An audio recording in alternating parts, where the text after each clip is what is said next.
오늘 함께 읽었던 본문은 예루살렘 멸망에 대한 예수님의 직접적인 예언입니다. 그 멸망, 예루살렘의 멸망이 확실하게 일어날 것이며 그때의 환난과 재앙이 얼마나 참혹할 것인지 경고하고 계십니다.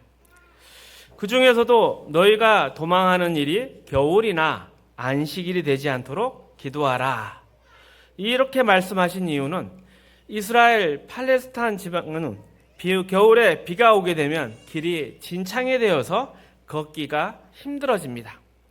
그리고 또한 당시 유대의 전통에 따르면 안식일에는 2km 이상 걸을 수 없었기 때문에 참혹한 환난과 재앙을 피하기가 매우 어려울 것이기에 그래서 예루살렘의 멸망의 날이 겨울이나 안식일이 되지 않도록 기도하라 하신 것입니다.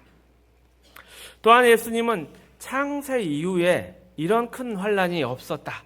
또 앞으로 없을 것이고 그 재앙이 너무나 심각해서 모든 사람이 살아남기조차도 힘들 만큼 어렵겠지만 하나님께서 택하신 자들을 위해 그 날들을 줄여주실 것이다. 이렇게 약속하셨습니다. 이 예루살렘 멸망의 예언이 주어진 때가 AD 30년이었고 약 30년 후에 실제로 역사 속에서 예루살렘은 철저하게 멸망됩니다. 예수님 당시에 이스라엘을 다스리던 로마 총독은 빌라도였습니다. 당시 로마는 여러 나라를 속국으로 삼았지만 로마의 정치에 순응하고 반란을 일으키지 않으면 특별한 제재를 가하지 않았습니다. 종교와 관습도 대체로 허용해서 큰 충돌이 없었습니다.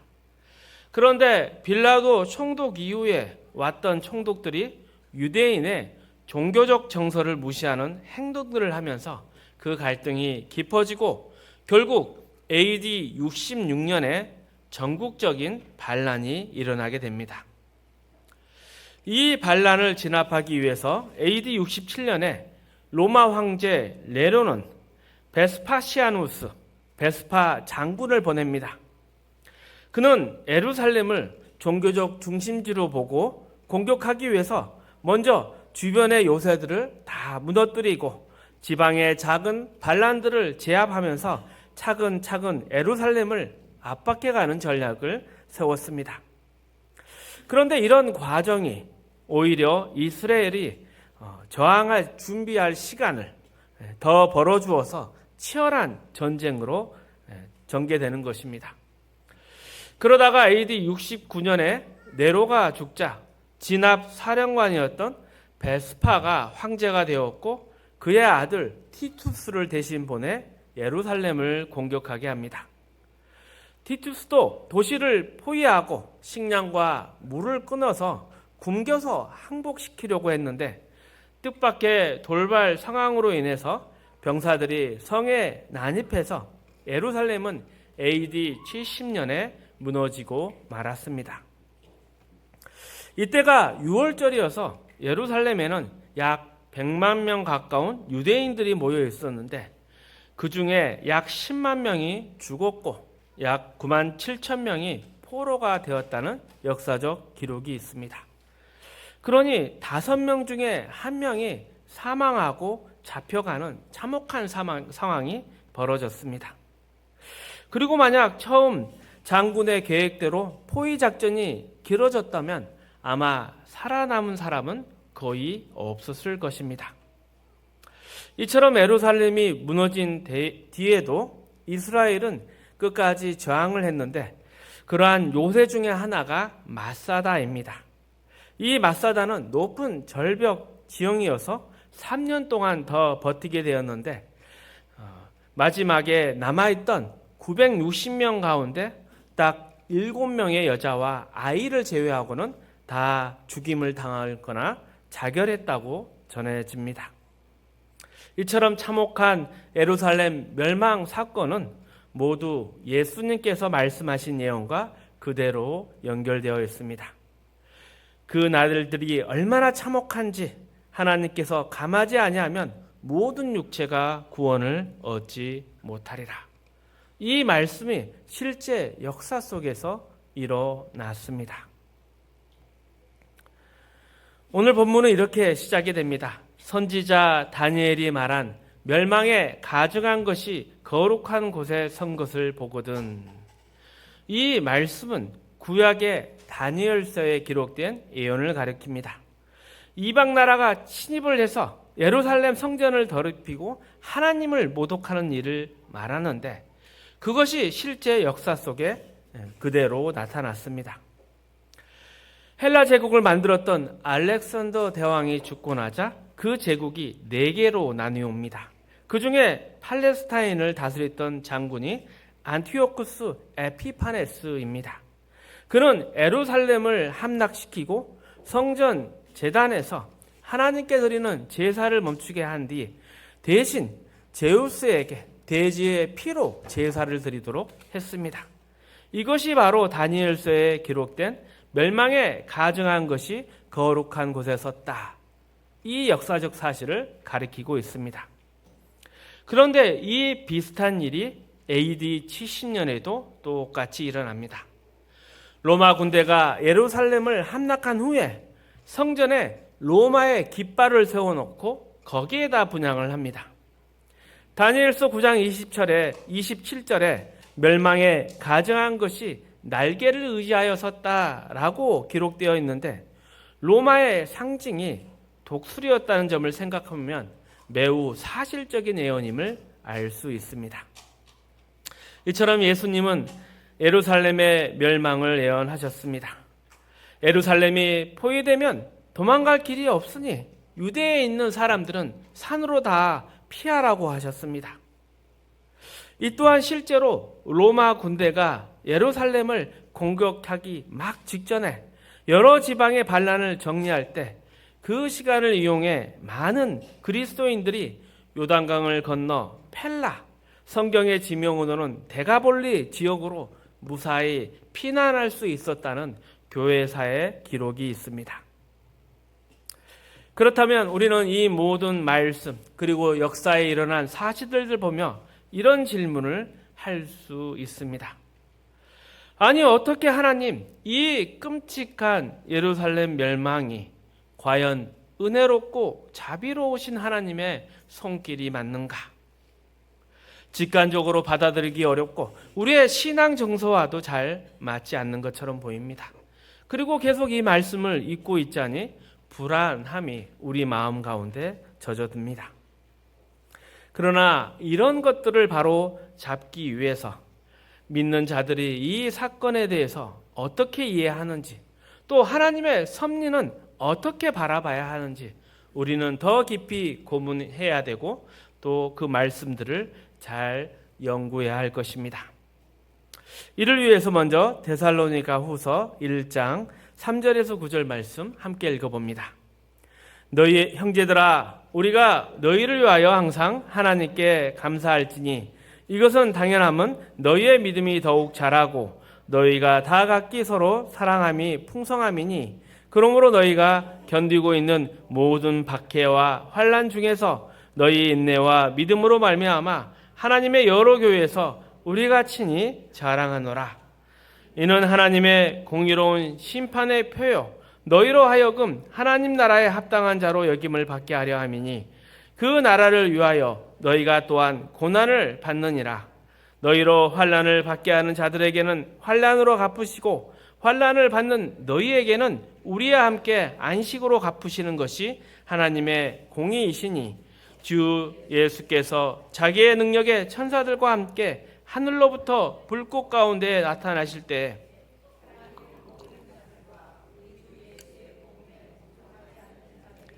형벌을 내리시니 이런 자들은 주의 얼굴과 그의 힘의 영광을 떠나 영원한 멸망의 형벌을 받으리로다. 우리가 함께 읽은 성경의 말씀에는 심판은 2가지의 중요한 의미가 있다고 말씀하고 있습니다. 첫째는 하나님을 대적하고 복종하지 않는 자들에 대한 하나님의 분노의 심판입니다. 그리고 2번째, 하나님의 백성들에게는 이것은 하나님의 백성들을 정결하게 하시는 정화의 과정입니다.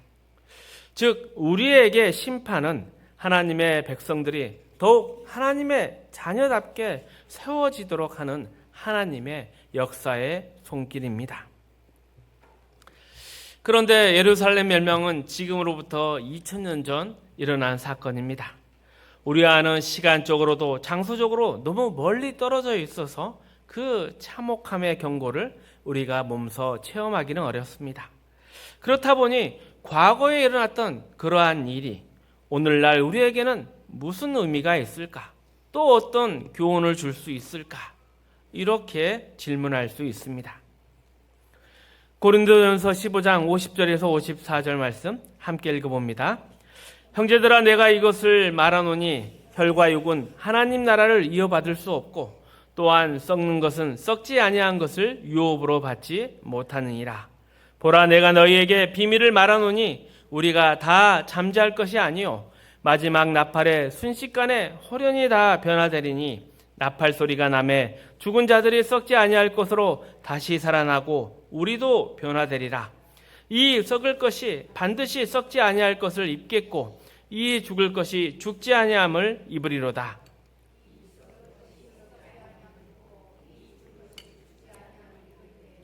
사망을 삼키고 이기리라고 기록된 말씀이 이루어지리라. 아멘. 이 말씀 장례식에서 자주 인용되는 말씀입니다. 사실 죽음은 우리의 주변에서 늘 일어나는 흔한 일입니다. 하지만 저는 성도의 장례식장에서 애도하는 울음은 가급적 삼가해야 한다고 생각합니다. 혈연의 정이나 사랑하는 마음 때문에 눈물이 나는 것은 이해할 수가 있습니다. 하지만 죽은 이를 불쌍히 여겨서 울 필요는 없습니다. 왜냐하면 진짜 애도를 받아야 할 사람은 아직 살아있는 우리이기 때문입니다. 죽음은 결코 비극이 아닙니다. 오히려 이 땅에서 살아가는 것이 때로는 더 비극일 수 있습니다.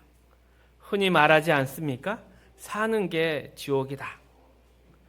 그리고 한번 생각해 보십시오. 군대에서 제대하는 날 남은 병사들이 제대로 제대하는 사람을 붙잡고 울며 슬퍼하는 경우가 있습니까? 없습니다.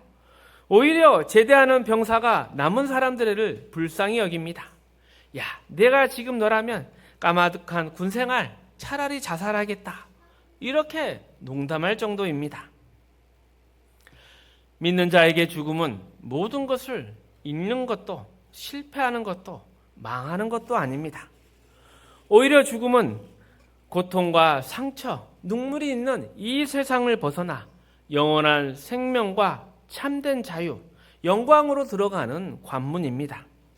그래서 성경은 성도의 죽음을 부정적으로 그리지 않습니다. 하지만 믿지 않는 사람들에게는 다르죠. 그들에게는 영원한 날의 소망도 약속도 믿음도 없습니다.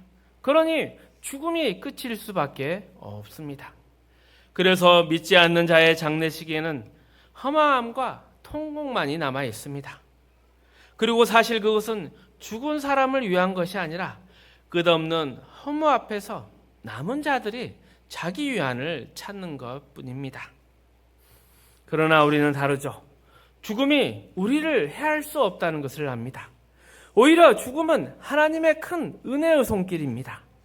죄악이 가득한 이 세상에 영원히 살도록 두지 않으신 하나님의 구원의 손길입니다. 그래서 믿는 자가 죽음을 대하는 시선은 당시 유대인들이 예루살렘 멸망을 통해 하나님의 경고와 은혜를 본 것과 같은 의미라 하겠습니다. 그런데 예수 믿는 사람들의 가장 큰 약점은 믿음을 자랑하면서도 그 자랑의 본질이 무엇인지를 제대로 분별하지 못하는 데 있습니다. 우리의 자랑은 이 땅에 있는 것이 아니라 하늘나라에 있습니다. 장례식도 마찬가지입니다. 사실 장례식은 죽은 자를 위해 산자들이 애도하기 위해 모이는 자리가 아닙니까? 오히려 그런데 우리에게는 먼저 가신 분이 우리에게 메시지를 전하는 자리입니다. 너희는 어떻게 살고 있느냐? 죽은 자가 우리에게 묻는 자리입니다. 예수님께서 말씀하신 부자와 거지 나사로의 비유를 잘 생각해 보십시오. 부자는 이 땅에서 잘 먹고 잘 살며 하나님을 외면하다가 결국 지옥에 갔습니다. 반면 거지 나사로는 가난과 고통 속에 살았지만 죽은 뒤에 아브라함의 품에 안겼습니다.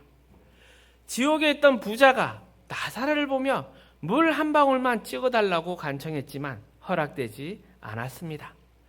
결국 그 부자는 마지막으로 제발 저 나사로를 보내서 내 형제들에게 알려달라, 여기 오지 않게 해달라 부탁을 합니다.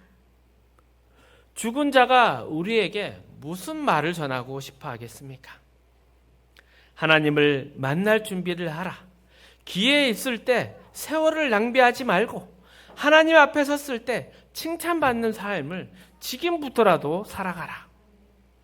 이것이 죽음을 통해서 증거하는 하나님의 메시지입니다. 그런데도 우리는 이 메시지를 그냥 흘려보냅니다. 우리는 또 자주 하나님의 자녀로서 누릴 수 있는 큰 자랑을 놓칩니다.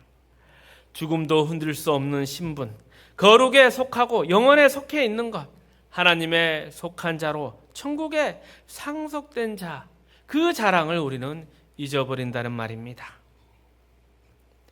인간의 역사도 돌아보면 위인이라 불린 사람들은 외모나 재산 때문에 평가받지 않았습니다. 그들이 어떻게 다른 사람을 사랑했는지, 어떻게 공동체를 지켰는지, 어떻게 욕심을 버리고 시대를 위해, 나라를 위해 헌신했는지로 평가받지 않습니까? 여러분이 잘 아시는 클레오파트라를 생각해 보십시오. 그녀는 아름다웠지만 콧대가 너무 높았던 사람으로 역사가들이 한결같이 평하고 있습니다. 그런데 여러분은 어떻습니까? 그래도 클레오파트라처럼 예쁜 게 좋습니까? 많은 사람들이 어떻게 해서든 예쁘게 보이고 돈 많이 버는 것만 인생의 목표로 삼고 있습니다. 그러나 우리가 정말 가져야 하는 것은 그런 것들이 아닙니다. 신앙을 가지려는 마음, 그것이 우리에게 필요합니다. 우리는 죽음이 두렵지 않은 존재가 되었음을 진정으로 감사하고 하나님께 찬양할 수 있어야 합니다. 왜 그래야 할까요? 지금도 예루살렘이 멸망당했듯이 주변에 끊임없는 죽음이 일어나고 있기 때문입니다. 그런데도 가장 어리석은 사람은 자기에게도 언젠가 죽음이 닥친다는 사실을 끝까지 믿지 않는 사람입니다. 형제가 죽고 부모가 죽고 친구가 죽어도 나는 아니다 생각하는 것입니다. 그러나 성경은 분명히 교훈합니다. 앞서 말씀대로 심판이 두 가지가 있습니다. 하나님 모르는 자들에게는 하나님 나라를 거스르는 그 장애물들을 다 치우는 분노의 심판이지만, 믿는 자 하나님의 자녀에게는 그 나라의 시민답게 정결하게 하시는 하나님의 역사의 손길입니다. 그래서 우리는 환난과 고난, 예루살렘의 멸망, 그리고 역사 속의 수많은 심판의 사건들, 그리고 지금도 일어나는 이 죽음들을 통해서 우리의 신앙을 돌아봐야 합니다. 우리가 더욱 영원한 것에 관심을 두고 우리의 삶의 목표도 거기에 맞추어야 합니다. 이러한 경고의 말씀에 반응하지 않고 무관심하다면 그것처럼 어리석은 것이 없습니다. 성경의 교훈을 받지 못하고 결국은 예루살렘과 같이 함께 멸망하는 자리에 서게 되는 것이죠.